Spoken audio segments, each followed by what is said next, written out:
Welcome back to the Literary Lounge. I'm Emily. And I'm Paige. And today we are talking about Glint, the second. Wow. I really had to think about that for a second.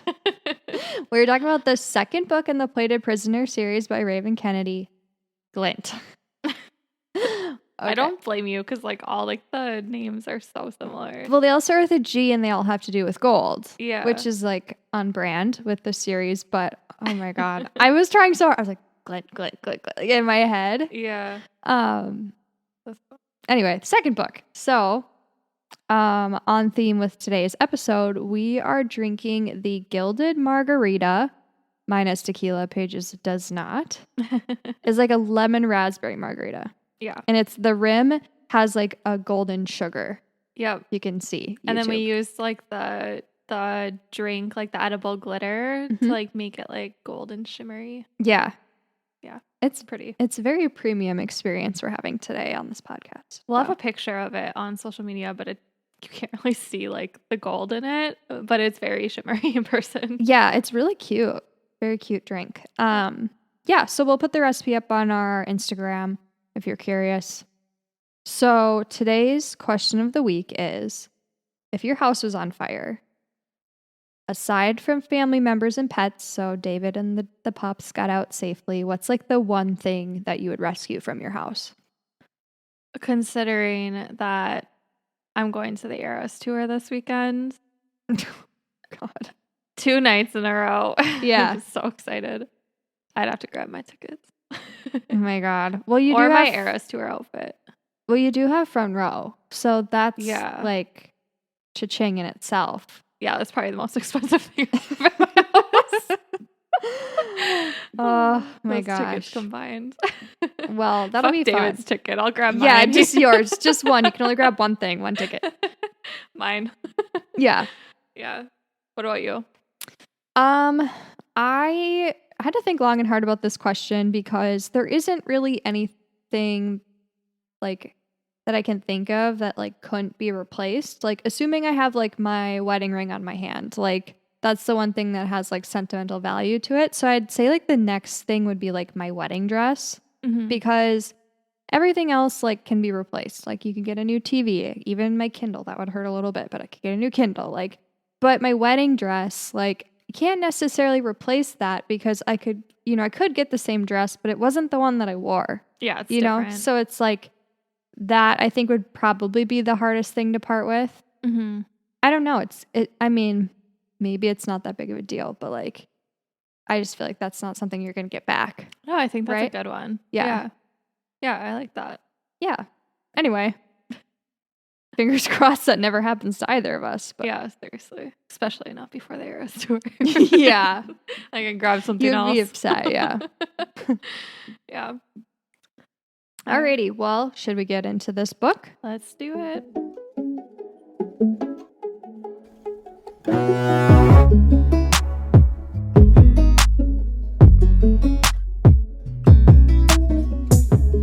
All right, so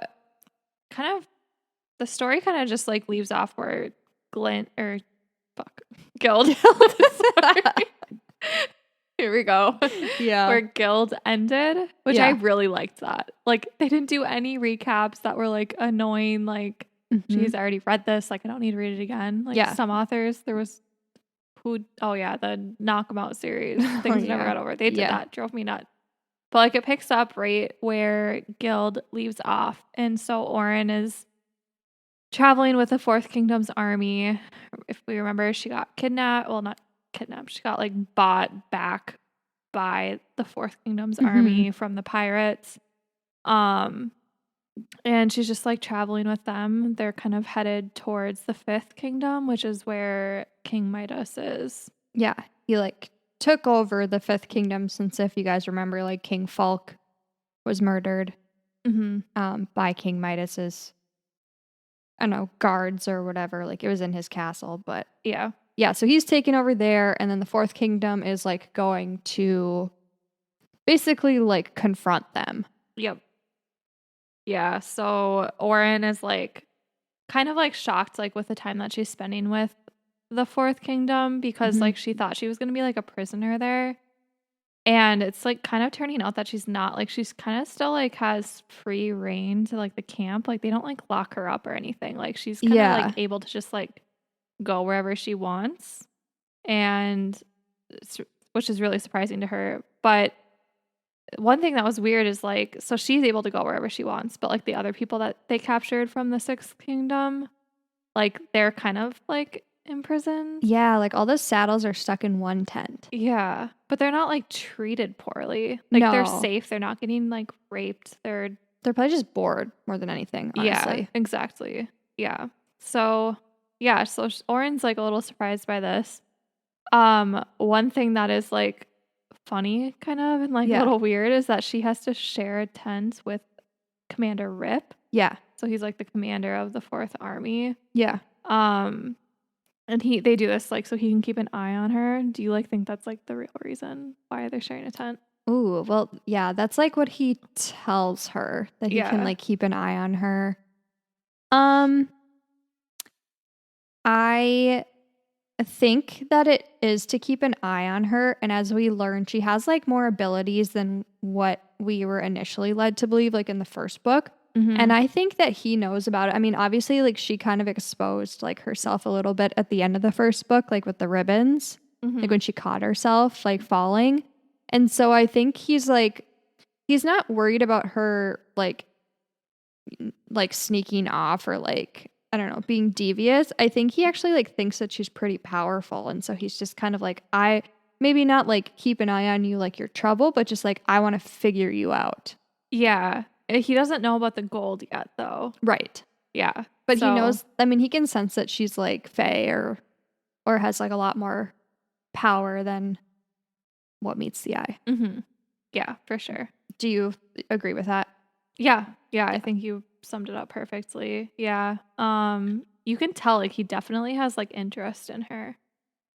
Like I was getting like real. Uh-oh, did I do something? Can you hear me? No. Yeah, so I was like getting like romance vibes kind of from him. Like he just seems like kind of into her. Yeah, it's cute. Yeah. She doesn't ever like acknowledge this, but she has more freedom here than she does like in the Sixth Kingdom. Yeah. Well, she kind of, I think she like during the book, she kind of like realizes that though. She does, but she's never straight up like, oh, I can wander this camp all I want. And but she like kind of like comes to terms with like she doesn't want to end up back in the cage like throughout the book, you know? So like I think that's like her way of like saying like, dang, like this freedom is pretty nice. Yeah, yep, for sure. But yeah, like you said, she's like leery of everybody, but then she kind of learns that there's really like no reason to be because everybody's really friendly to her. Like, the mender just wants to help her. Like, she had, I don't know, bruised ribs, some cuts, scrapes, or whatever. He's just trying to help her. The cook, I'm blanking on his name, but like, Lou's the female friend. Oh, yeah. Who's the cook? Starts with like an R, I think. Maybe. I remember. Oh, whatever. But yeah, like he's like building a friendship with her and is like serving her food and joking around with her. And then like Lou's like the female warrior who's like kind of messing with her too and is like showing her that like women are just as capable as men like in this army and stuff. And so she's slowly realizing like this isn't like what I thought. Yeah, and that's like a huge realization for her too because like in her kingdom in the Sixth, like women are used either as like servants or as saddles. Like they're not like, they don't have like any power within the armies, within the guards, like nothing. Yeah. Like all the men hold the power. So she's like kind of taken aback by like women are like soldiers here and they are like part of the guys pretty much. Like if they want to be, like they can be what they want. Yeah, so they're like treated the same. Yeah. They even like teach her to fight. Yeah, that was cute. Yeah, they're like they know that she's Rip knows that she's Fae. Maybe the others do too, but they teach her to like use her ribbons like in battle. Yeah, I thought that was so cute. And like Rip showed up and he was like, "No, you're not leaving here until you fight me." And I was like, know. "Yes." That's hot. Yeah. And then she got like so mad. She like just full out like unleashed her ribbon power on him. Yeah. Love it. We Yeah. love to see it. Mm-hmm. Another thing too she's like doing in this campsite is she keeps going to visit like the Sixth King's saddles. She brings them like soap and like a bathtub and like keeps trying to like check in on them, and they're just like they're literally like fuck off. Like they just like do not like her. And I'm like, I get that this is like a character moment where it shows like how kind and loving she is, like despite how people treat her, but it's like read the room, you know? Like I don't know. I just wish that she wouldn't like do so much for them, or at least like try to. I mean, the bathtub thing was nice. Like they need a bath. Like I'm sure that that was like a good solid gesture, but like they don't really want anything to do with her. So it's like, just kind of like cut your losses. You know what I mean? I mean, like the sad thing is though, is like she like didn't do anything directly wrong to them. Like, yeah, all she wants is like friends, and she's like never really had that friendship with people. Yeah. So like, it's just sad how like awful they treat her. Yeah. And, like, they like suck. Yeah. I mean, it's not like anything that she did. It's just like, they're just so mean. Like, I don't know. I just wish she didn't, you know, try so hard. Yeah. Yeah, exactly.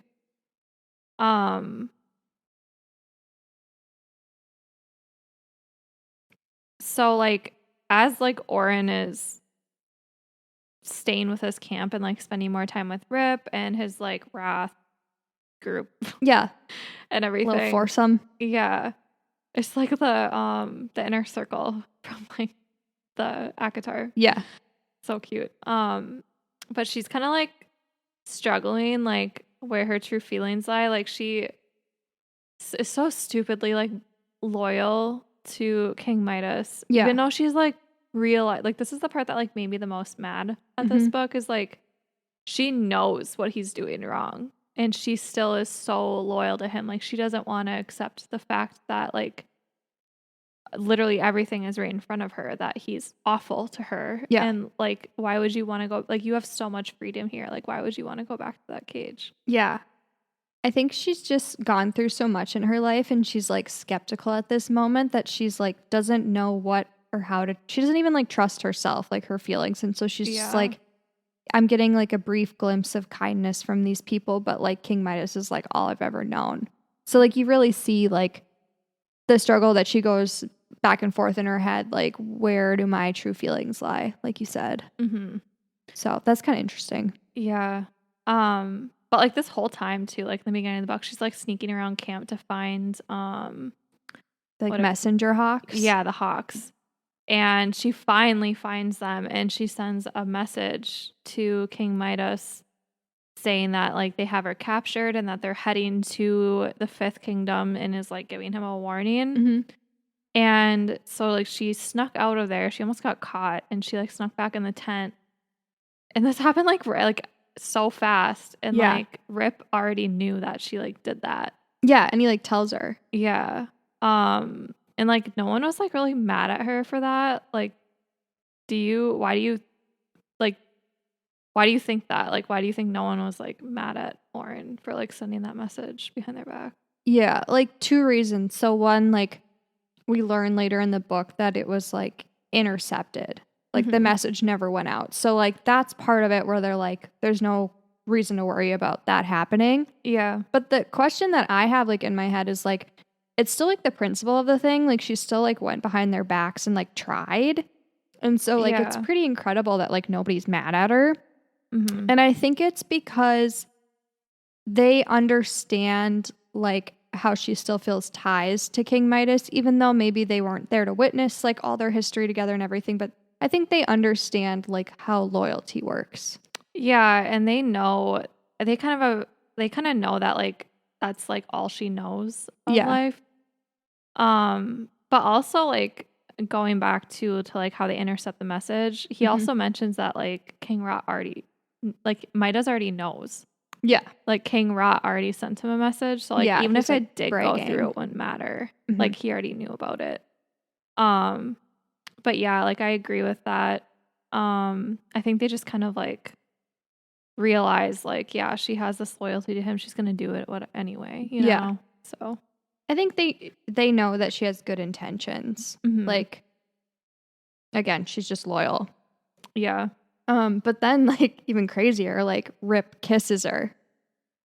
Yeah. I was like, freaking out. I was like, it was so cute. I know. I was like rooting for them since the beginning of the book when she got like taken.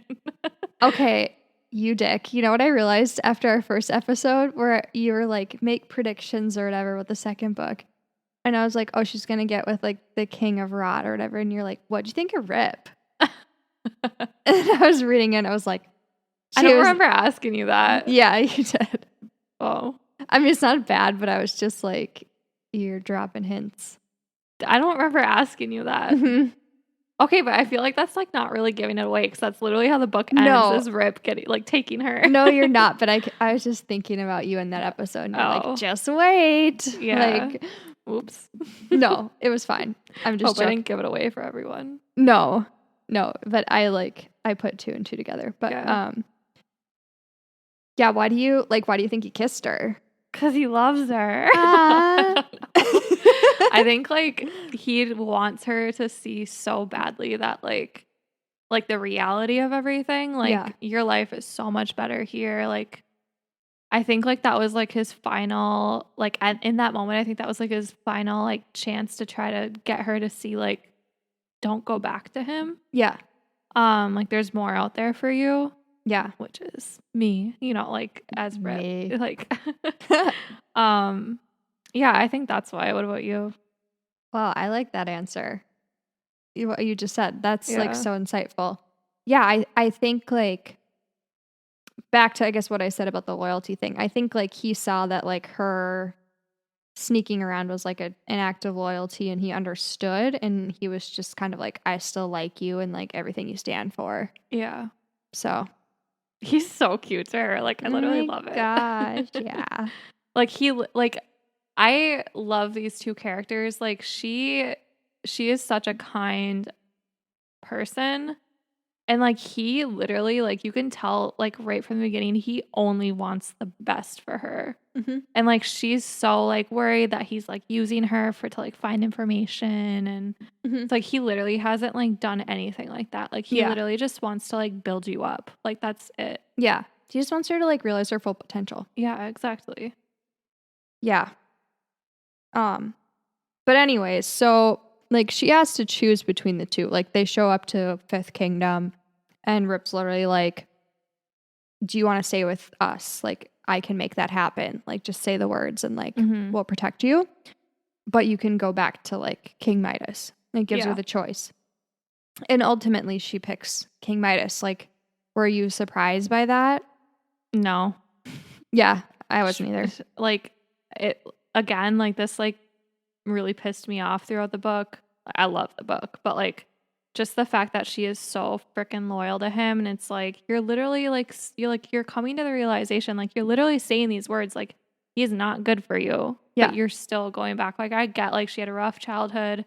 He saved her and like I don't know, like it's just it was really annoying because like she obviously knows like she's gonna have it better with the fourth. Yeah. But yeah, she's still that really pissed me off when she chose Midas. I know, was really mad same. at that. I was like, are you dumb? Like, he is so hot for you.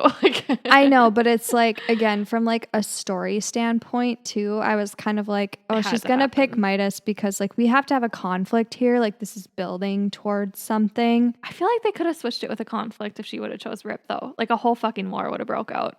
You know? Yeah, that's true. But yeah, I get that though. Right. I mean, near the end, my heart was racing. I was like, oh my God, like she's going to go back in there and something's going to happen, which is exactly what happens. Like he literally, King Midas starts to like shove her back in a fucking cage and it's like teeny.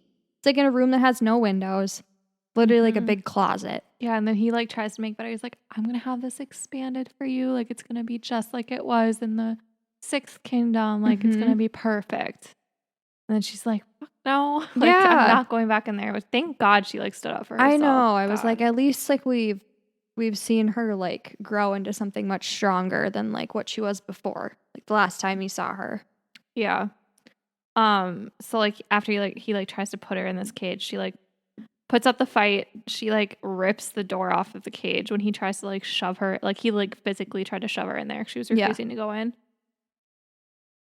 And this is like when I got like the worst vibes from Midas is like he had a fucking decoy. Yeah. In the cage. Like just a girl was like painted gold. It was like, I know that just makes him seem so sick. Like it's not enough like that he had somebody painted gold like riding with him to Fifth Kingdom. Like that's one thing to like have a disguise, but then to like make this random lady like actually act as her, it's like he's sick in the head. Cage.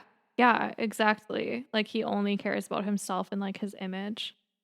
But so like when Ouren like breaks the cage, she like is like full out like beast mode right now, and she accidentally turns the decoy girl solid gold, so she like dies. So it was really sad. And then Midas like locks Ouren in the bedroom. Actually, I think it was like the room. It wasn't just the bedroom. It was the room that the cage was in, which was like kind of like a closet area, like a windowless room. Because he like closed those doors on her. Yeah. Because then when King Rot came up, he like saw the cage when he opened the door. So she was like in that room. Okay. But he like put guards out for her, and like she was like trying to like get the keys from them. She was like begging to get let out, and she accidentally turns the door gold. Yeah. And she did that in front of the guards. Yeah. So they're like, obviously Midas doesn't like want that to be known. Yeah. That she has power. Yeah. And so then like when she's locked away, then like King Midas and like King Ravenger, the king of Rot or whatever, like meet in the throne room, and they're kind of having like a, I don't know, like a face off, like talking, and like King Ravenger is like his army is like at the ready, and like King Midas knows that they could like take over very easily just with like the strength of all their soldiers there. And so King Ravenger's like, if you give me this like one piece of land, which we don't know why he wants it, but he like says a very specific part of like the Fifth Kingdom. He's like, if you give me this strip of land, like we won't attack. And they agree to that. And then also like King Midas allows like the kingdom of Rot to like take shelter in the Fifth Kingdom for like time being, because I think like there's another kingdom, like the Third Kingdom or something, coming for like I don't know if it's like a party or like a festival like or something, ball or something. Yeah, so they're gonna hang out there or whatever, and so that all goes down, and then basically like the book ends how like King Ravenger goes up to like find Ouren, and he like goes into that little room or whatever that she's staying in, and she like tosses a jacket at him, and she's like, give this back to Rip or whatever, and he sees that it's like lined with gold, and it's like something like clicks in his head where he's like, you like can turn things gold basically. And he like reveals himself to be Rip, like he like mutates back into his like Rip form. Yeah. And he's basically like, she's like, oh my god, or whatever, and he's like, yeah, but you can call me like Slade. Yeah. And it ends. I loved it. That was like such a big twist. Like I had like some suspicions that like Rip was Rot, and then I remember you were talking about this before, like you said like those suspicions ended when she like was talking to Rip or whatever, and then like a little bit later she saw King Rot like walking towards the Fifth and like rotting the land or whatever. And then I was like, yeah, they're two separate people. But right. And then too, I was confused how like when it switches to like King Midas's point of view, when he meets like King Ravenger, and then he has like his wrath with him, and Midas like describes Rip. He's like, oh, the guy with the spikes is like the commander. Yeah. It throws you off. The notorious commander. So I'm like, oh, he's seeing Rip or whatever. Yep. So I was like, there's no way that they're the same person. Because, like, I thought about that when they were, like, in the tent together. I was like, I wonder if Rip is really, like, the king. Yeah. I didn't think that he would necessarily, like, mutate. I just thought, like, maybe she doesn't know what he looks like. Exactly. And so it could be him. Right? Yeah, that's what I thought, too. Yeah. I know that was, like, a interesting scene, too. Like, when in Midas' point of view. Yeah. With Rip and Rot being in, like, the same room. Yeah, like that, it was so crazy. Yeah. I love that scene. It's wild. This author, like, knows how to end a book on a bang. Like, yeah. Where you're just like, oh, I need to know what happens. That's why I'm so nervous when we get caught up with, like, the 4th book, Glow, and then we have to wait till December to read Gold. I'm like very stressed about when I get to that point. Same. Yeah, me too. I know. I'm like gonna just start reading the 4th one, so yeah, I'm gonna have a long wait. But yeah, she's really good at cliffhangers. Yeah, it seems to be like a thing. So we didn't really talk about Queen Molina, but I hate that bitch.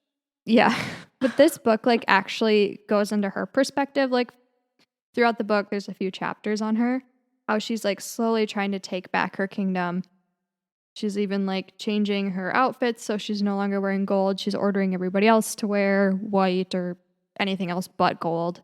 She goes into town and, like, tries to win over the people of her kingdom, like, by giving them random food and toys and whatever, and they're just kind of, like, pissed at her. Like, why now? But, like, King Midas even gets, like, word of it that she's, like, trying to, like, win people over and take back what was once hers. And so do you, like, what are your thoughts on that? Do you think she's going to be successful? Like, you obviously don't like her. I mean, how could anybody like her? She sucks. But like, do you have any, like, thoughts on, like, her behavior or predictions? I mean, I guess I read the 3rd. Yeah. So it's hard for me to answer that. So I'm not going to. Okay. What about you? Like, well, like I said, I don't like her because she was just so mean to Ouren. Yeah. Well, she's mean to everyone. Yeah, and then I totally get, like, why the people, like, in the village are mad at her, because it's like she's done nothing for them.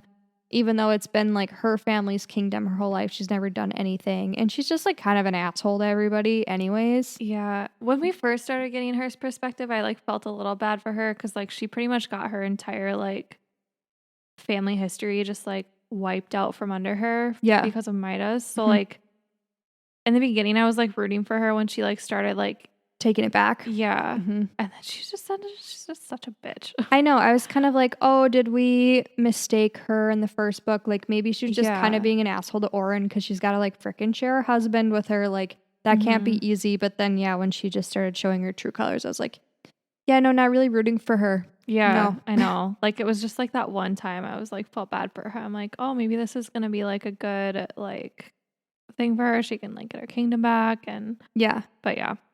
I think she's going to become a problem. That's my prediction. Like, she's just going to become another thorn in King Midas' side. Like, things are starting to kind of crumble on him a little bit. Yeah. So that's all I can really say, is I feel like she could kind of create her own army.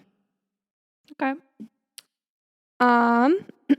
So I guess we continue to learn more about, like, Ouren's past too. So did anything, like, in this book that we've learned, like, kind of make you see why she's so, like, loyal to King Midas? In this book, yes. So, like, I mean, she like grew up in poverty. I guess I can't really remember, like, I like know her story, but I just don't know if it was, like, talked about in the 2nd or the 3rd. But we obviously know she had, like, a rough childhood, and he kind of, like, swooped in and, like, saved her from all that. Yeah. So she like puts him on such a high pedestal for that. And then she's, like, obviously worried that if she, like, drops him, like, she could go back to that life, or, like, she could just have it worse than she, like, does already. Yeah. She doesn't know anything else. Right. So, like, a little bit, yeah. But I still hate Midas. Yeah. I mean, like, the one thing that happens in this book that stands out to me is, like, how they were like taking camp somewhere, and she went to go like take a bath or whatever early in the morning while he was still sleeping, and she was young. And then like that family attacked her and like cut her hair off because it was like gold, like worth something. And she was so frightened, like she literally could have been killed there, like on her own. Yeah. And so I think that was kind of showing like how like she only ever had it rough before him. And so she doesn't, I mean, aside from being really, really little with like her parents, like all she really knows is like him saving her. Exactly. And so she just hasn't learned that she doesn't need him. Yeah. And like, that's a good point to bring up because like that scene like just shows her like small glimpse into like the outside world, like that people can be cruel and hurt her. So like, yeah, she's like finding that like safe haven with Midas. Yeah. Yeah. Yeah. And he's just such a dick because he takes like this poor wounded, I mean, she's like a wounded dog, like, you know, just like so loyal and like blindly like in love with him that it's like he just takes full advantage of it. It's just so sad.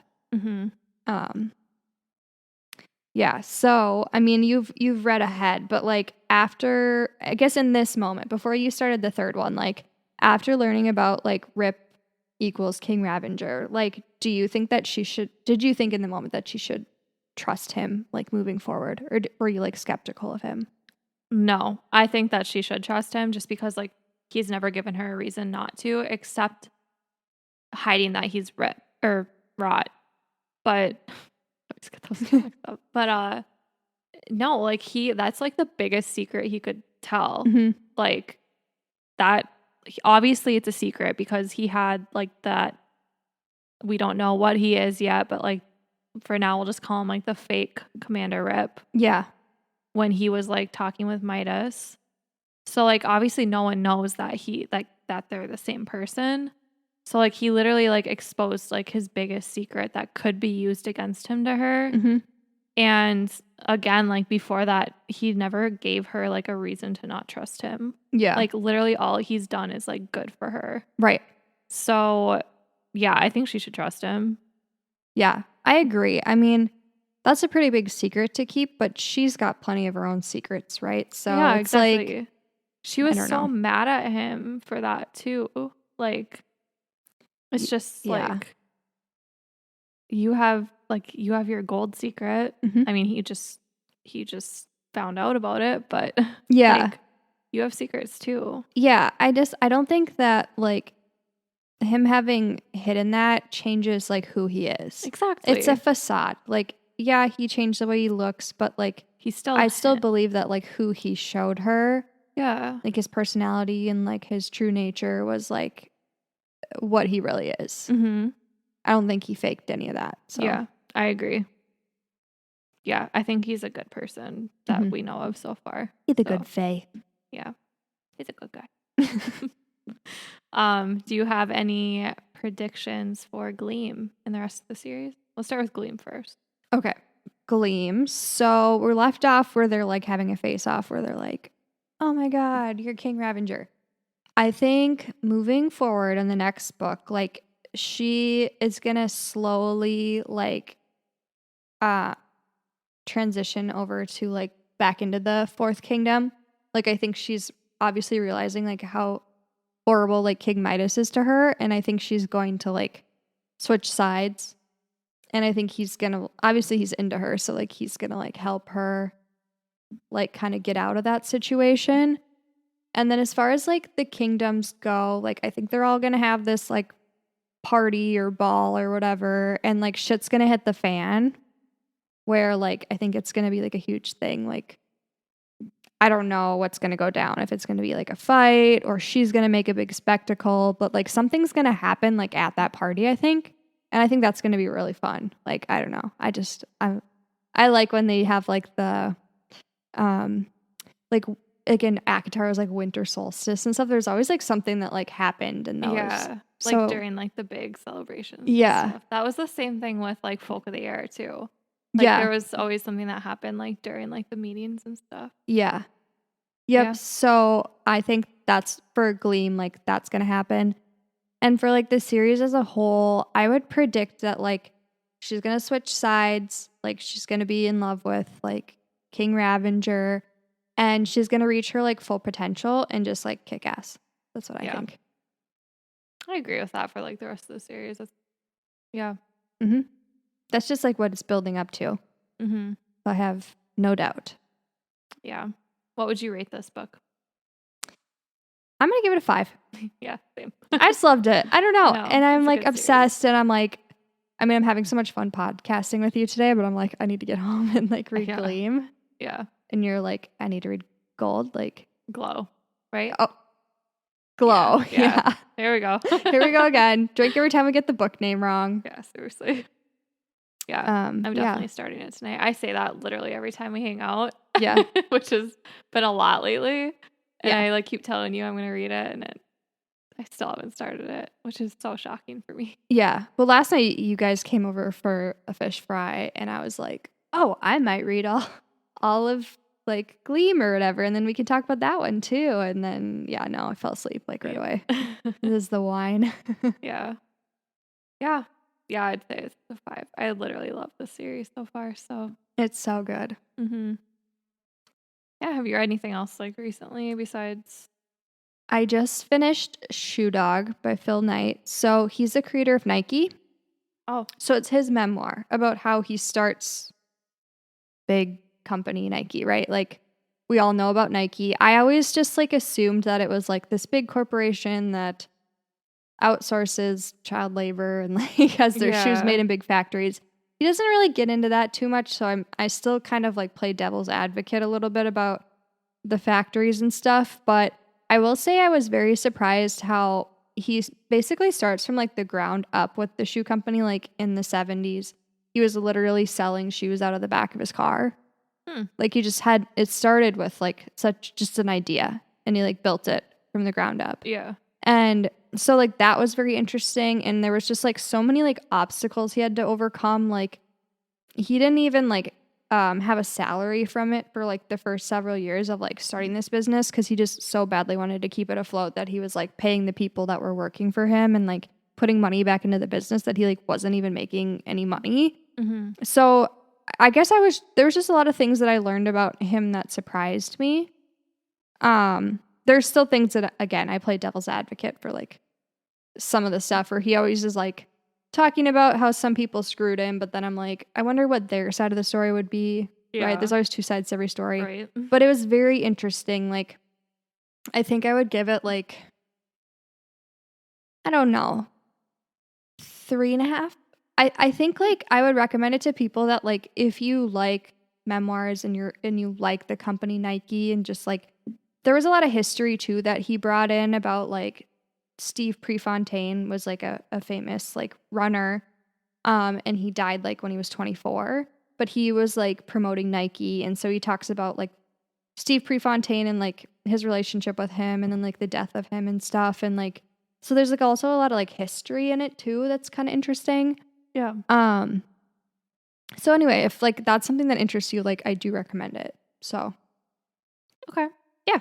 Anyway. Nice. What about you? Oh, I'm powering through this Play to Prisoner series, so Mm-hmm. I haven't picked up anything else. But yeah, you'll hear my thoughts on that in the next couple episodes. So yeah.